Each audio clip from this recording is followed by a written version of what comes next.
അപ്പോൾ നമ്മൾ ഇന്ന് വുമൻസ് ഡേ ആയിട്ട് നമ്മുടെ ഓഫീസിലുള്ള കുറച്ച് പേരെയൊക്കെ വിളിച്ച് ഇറങ്ങിയിട്ടുണ്ട്. അപ്പോൾ നമ്മുടെ കൂട്ടത്തിൽ നിസാൻ മാഗ്നേറ്റ് ഉണ്ട്. അപ്പോൾ ഇവരെല്ലാവരോടെങ്കിലുമൊക്കെ ഒന്ന് ഓടിച്ചിട്ട് അവർക്ക് ഇതിൽ ഏറ്റവും ആസ്പയർ ആയിട്ടുള്ള ഫാക്ടർ ഏതാണെന്നുള്ളത് നമുക്ക് ചോദിക്കാം. നിങ്ങൾക്ക് ആർക്കാ ഓടിക്കേണ്ടത്? അപ്പോൾ കാവ്യ വണ്ടി ഓടിക്കുന്നുണ്ട്. അപ്പോൾ ഈ ബാക്കി 1 2 3 4 5 6 ഞങ്ങൾ 5-6 പേരും കൂടെ ബാക്കിൽ കയറാൻ പറ്റുമോ? ഇതിൻ്റെ ബാക്ക് അത്രമാത്രം സ്പേഷ്യസ് ആണെന്നുള്ളത് നമുക്ക് നോക്കാം. അപ്പോൾ കാവ്യ ഇത് CVT കേട്ടോ, അതായത് ഓട്ടോമാറ്റിക്കിൻ്റെ വൺ ഓഫ് ദി ബെസ്റ്റ് ട്രാൻസ്മിഷനാണ്. ബ്രേക്ക് ഔട്ടി ഡ്രൈവിലോട്ട് ഇട്ടിട്ട് അവിടെ ഇൻഡിക്കേഷനും കാണിക്കുന്നുണ്ട്. എങ്ങനെയുണ്ടായിരുന്നു? നല്ല അടിപൊളിയായിരുന്നു. നല്ല പവർ ഉണ്ട് കേട്ടോ ആക്ച്വലി. ആണോ? CVT നല്ല സ്മൂത്ത് അല്ലേ? ഗിയർ മാറുന്നൊന്നും അറിയത്തില്ല. ഇല്ല നല്ല സ്മൂത്താ.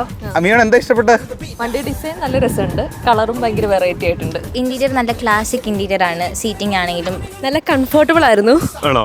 നല്ല സ്മൂത്ത് ആയിരുന്നു വണ്ടി ഓടിക്കുമ്പോൾ. വണ്ടി ഓടിച്ചില്ല ഇതിന്. നീ എവിടെ പരിപാടി അവതരിപ്പിച്ചാലും ഇത് തന്നെയാണല്ലോ അതിന്റെ വിധി. അപ്പൊ ഹാപ്പി വുമൻസ് ഡേ.